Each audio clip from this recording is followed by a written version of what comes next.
Hello everybody, good morning. Nice to have you with us in my kitchen again. We've been thinking about Moses.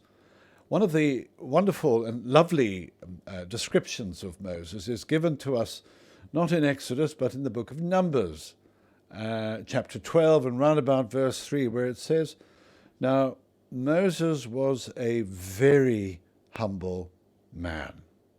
There was none humbler on the face of the earth." That's a great description. Moses was a very humble man. But probably because he was raised in Pharaoh's household and was in effect a young prince of Egypt, having been schooled in Egyptian religion and philosophy, quite likely at that early stage of his life, he was quite a proud man and full of confidence. He might have even gone about life with a bit of a strut.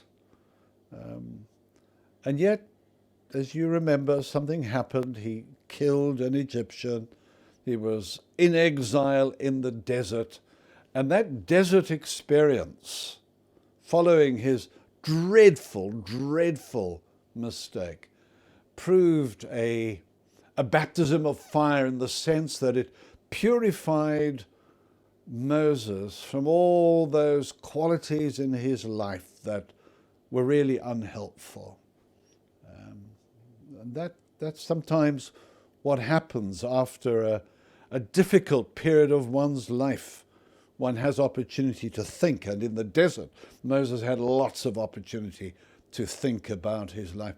And the man that he emerges 40 years later is very different to the man who went into the desert following that unfortunate murder that he committed. And then he met God at the burning bush. Now, it's understandable that having been out of the main stream of events in that part of the world for 40 years, that Moses would have lost a bit of confidence. God says you're to go to Pharaoh and say to Pharaoh, "Let my people go." And what is Moses' reaction? Does he say, "Yeah, let's go for it. I'm up for this challenge"? No. If you read the story, the first thing he does is, "Me? Who am I that you should ask me to do these things?" So there was a sense of, I'm not up for this. I'm the wrong person. God, you've made a mistake. Now that's not necessarily humility. That is just a loss of confidence, I guess, and a sense of this is too overwhelming for me. But God says, I'm going to be with you, Moses. I really am going to be with you. And that was not enough. Moses starts making other kind of excuses as to why he can't do what God is asking him to do. And he says, they're never going to believe me. They're never going to believe me. I just don't have that weight, that authority, having been out of the system for so long. And again, God says, you can do it, because I am going to help you. This is not about you, Moses. This is about me. And yet a third time, Moses complains and says, I'm not up for this. I can't speak. I don't have eloquence. My brother Aaron, he's a good speaker, but not me. And so in those 40 years, there's been this loss of confidence, a loss of self-belief. And Moses felt genuinely that he was not up for it.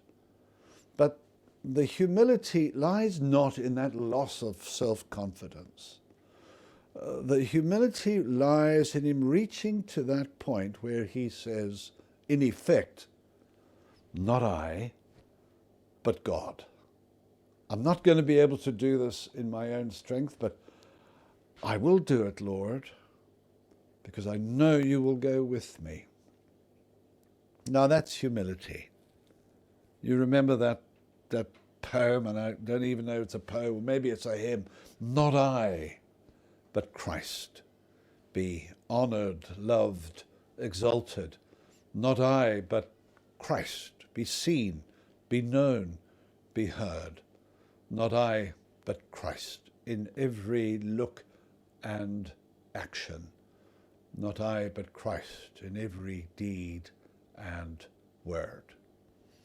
That is humility, the self-effacing ministry of the Holy Spirit at work in our lives that enables us to face a challenge and say, not I, but Christ. God be with you.